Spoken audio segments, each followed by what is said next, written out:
His Divine Grace, A.C. Bhaktivedanta Swami Prabhupada, the spiritual master who knows the absolute truth, arrives on time in a blue Volkswagen combi van.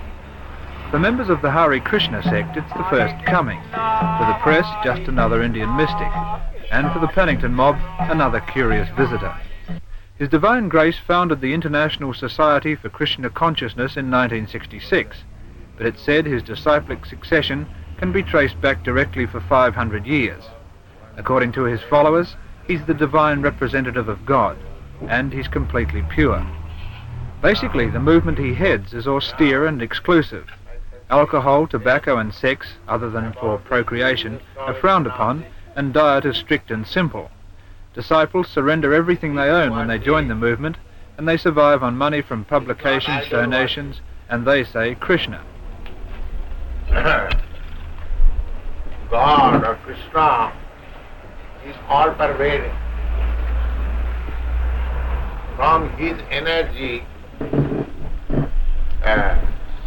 the five elements, material elements. The history of the movement, they say, can be traced back 5,000 years, when Krishna first spoke the truth in India.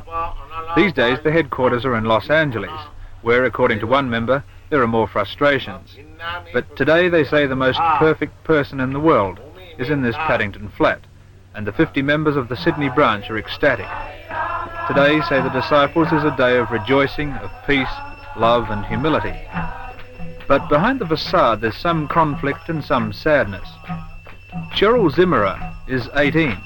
She tried university and a job in Treasury before leaving both to join the sect a few months ago.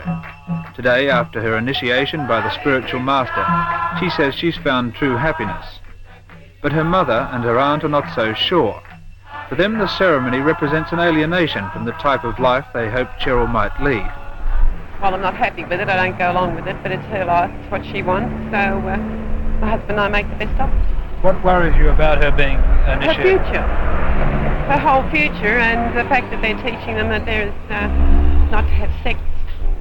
I came here last night, and the spiritual master was telling them that to have sex is like animals. Yeah. Well, this isn't the way I've brought my children up.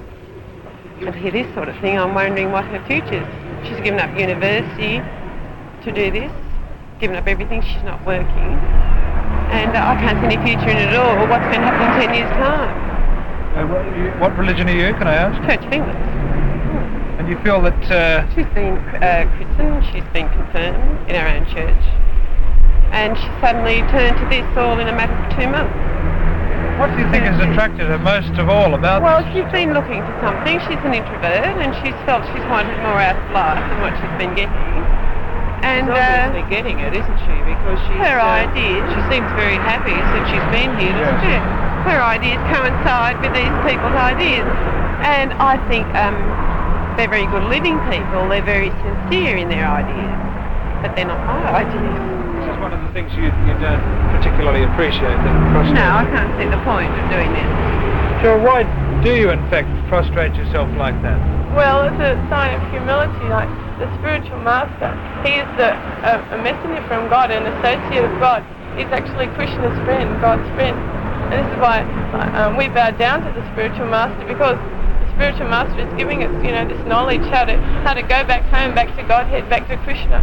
Like it's just so potent in the world. Like we have 52 temples all over the world today. Your mother is worried that, in fact, all the things you're saying are largely due to brainwashing. Are you worried that she's worried? I'm worried that she's worried, but I don't think she should be. Because you can see that, there's peace and happiness there. Completely.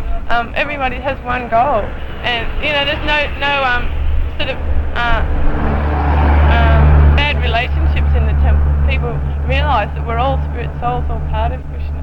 Do you feel she could have spiritual and happiness and peace with herself without doing this? Of course.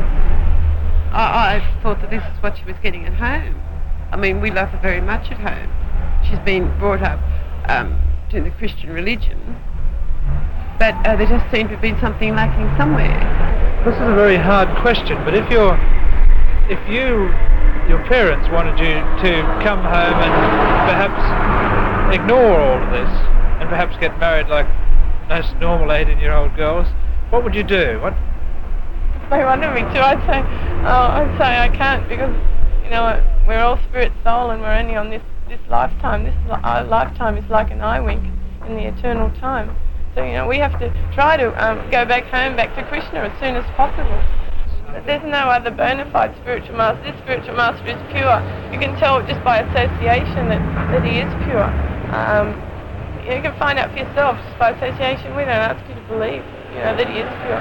Just because he's such a pure soul, a lover of God, completely devoted to God. And so Krishna says, you know, if you serve the spiritual master, well, then it's better than serving me. You know, it's better. Krishna would rather you serve the spiritual master than he would to serve him, because the spiritual master is the friend of Krishna.